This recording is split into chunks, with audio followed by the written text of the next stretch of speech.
Hello, Year 7, and welcome to today's lesson. At first, a knowledge retrieval task. In the end of assessment unit, whatever that looks like, we will be looking at one of the poems we studied this term. What I'd like you to do is, in the back of your book, without looking at your notes, I'd like you to write down as much as you can remember about the poem The Kraken.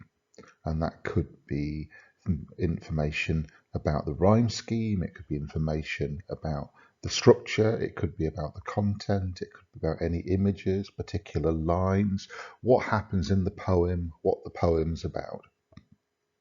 Spend about 5 minutes jotting down as much as you can remember in a bullet pointed list, and then when you're ready, move on to the next slide.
So a few things you might have mentioned. The Kraken is a sonnet because of the number of lines it has.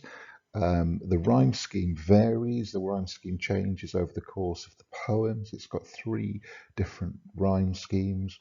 In the poem, the Kraken spends his time asleep, and the line, the Kraken sleepeth.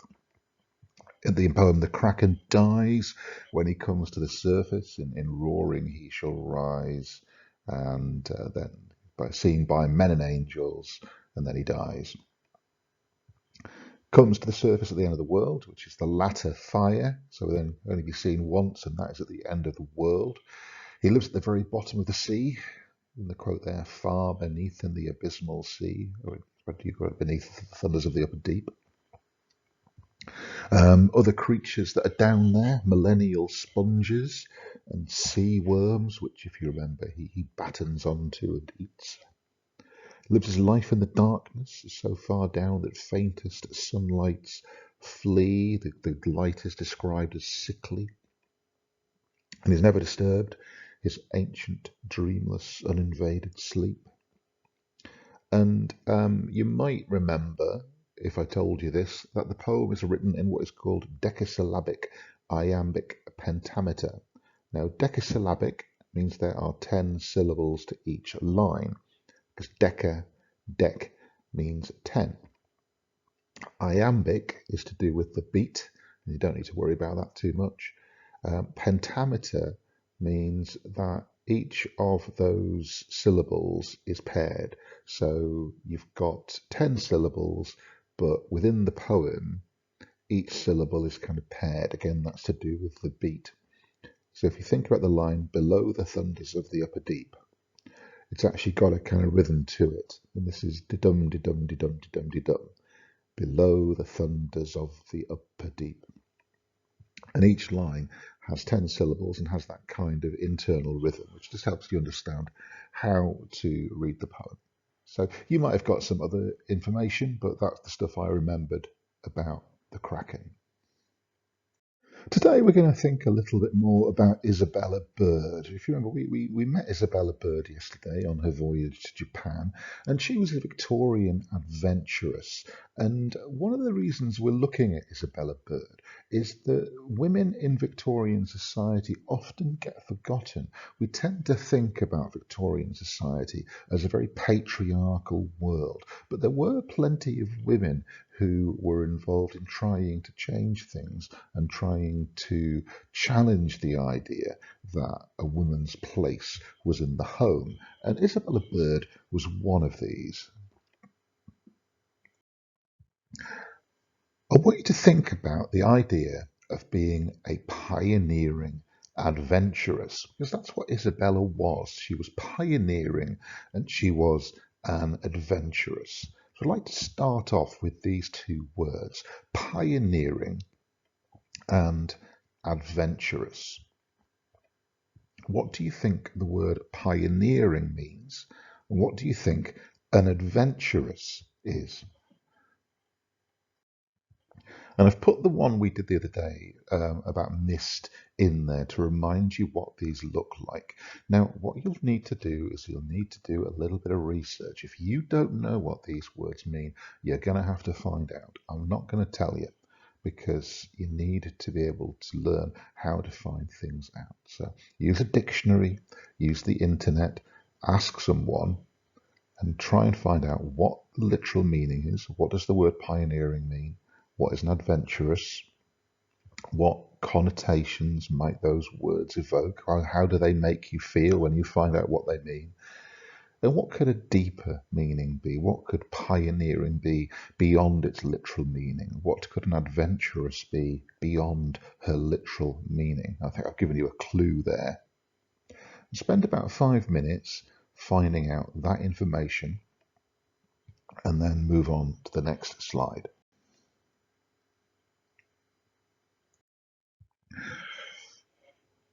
This is an article about Isabella Bird that appeared in The Independent in March 2015. The Independent is a newspaper, and it's called Isabella Bird, Tales of a Pioneering Adventuress. And it's by a journalist called Deborah Ireland. I'd like you to listen to me reading the article. Isabella Bird's journeys in Asia were the first that she made where creating a photographic record of a place was her prime aim. Her photographs show Asia on the cusp of change and under pressure from foreign influence. After arriving unprepared in 1894, she returned frequently over a 3-year period, fascinated by the order and the way of life in Asia, its culture, and its people. The resulting book was The Yangtze Valley and Beyond, which was published by John Murray in 1899. This was just one of Bird's many books, which were more than just adventure stories. They were packed with interesting information, presented in an easy-to-read form.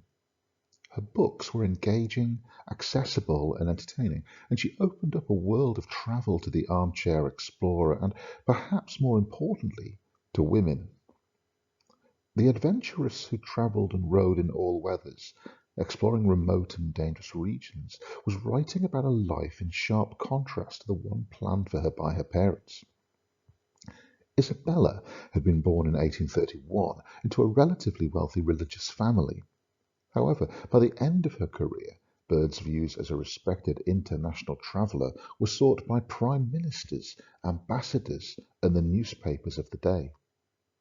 Although this was not the respectable life her parents had imagined for her, it was certainly exciting and influential. When Isabella Bird travelled to Asia at the beginning of the 1890s, China was vulnerable to foreign powers who wished to expand and exploit its markets and territories. The country's reluctance to adopt Western ideas was in sharp contrast to Japan, which had undergone great change and was looking for opportunities to extend its influence. Known as the Hermit Kingdom because of its closed policy to outsiders, Korea had relied for centuries on China to defend its borders, but this changed in 1884 when a convention between Japan and China reduced Korea to a virtual co-protectorate of the two countries. It would become the battleground for future tensions in the area. Setting off from Liverpool on 11th January 1894, Isabella Bird was unaware that she was heading straight into a war zone, or that she would spend the next 3 years absorbed by travel in China, Japan, and Korea. She would spend those years in the Far East with her camera, developing a deep fascination for China and establishing her legacy as one of the most influential women of the late 19th century.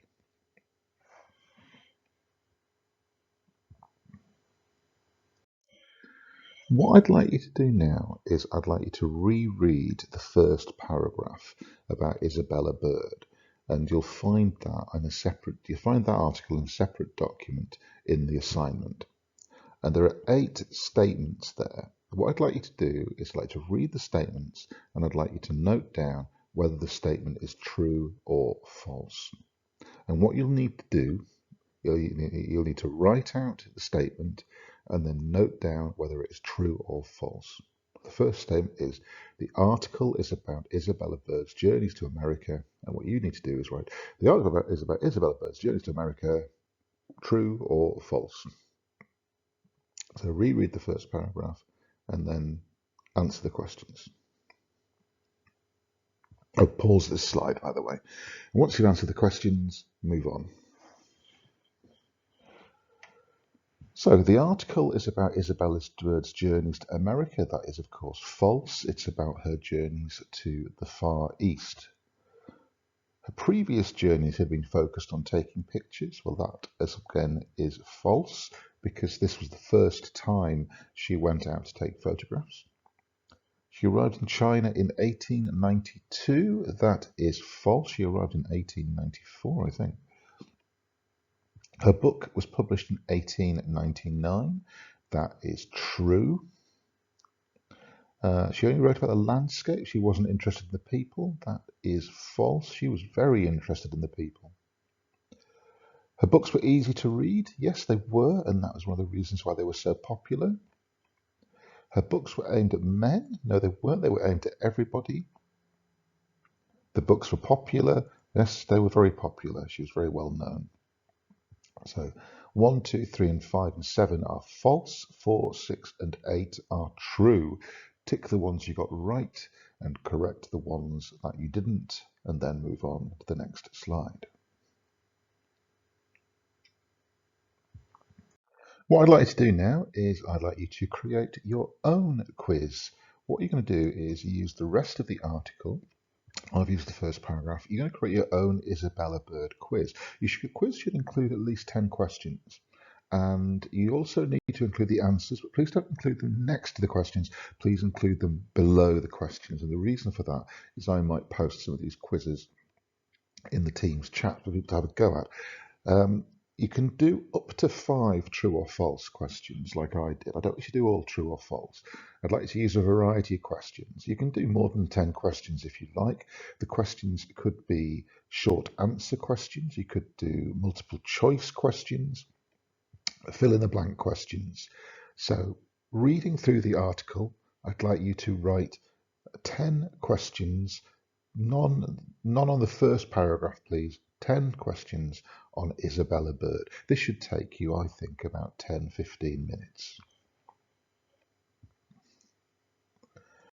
Your final task for today, and again, this should take you about 10-15 minutes to write.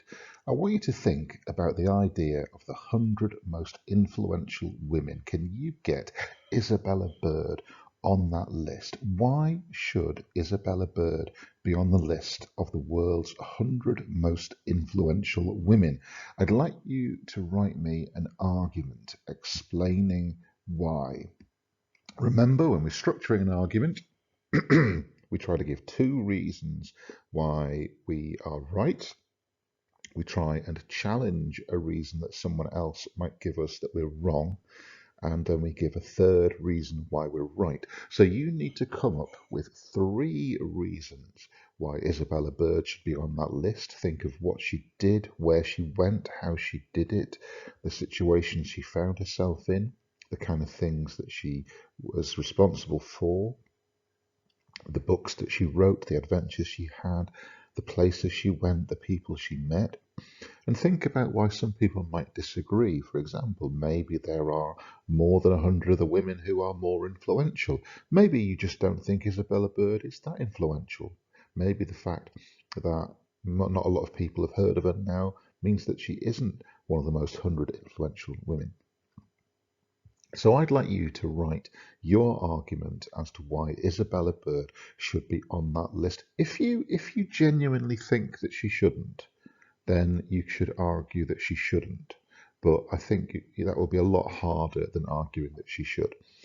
And as an extension task, you don't have to do this, but if you feel you want to, one of the things you could think about is that the world has changed quite a lot in the last 150 years for women.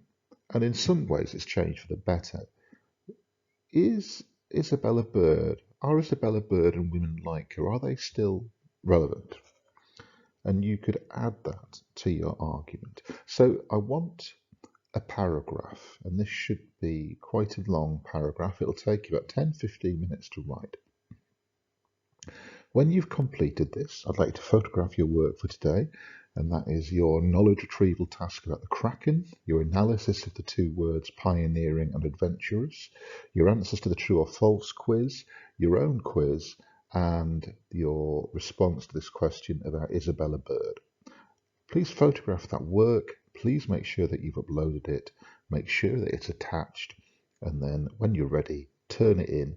And that is it.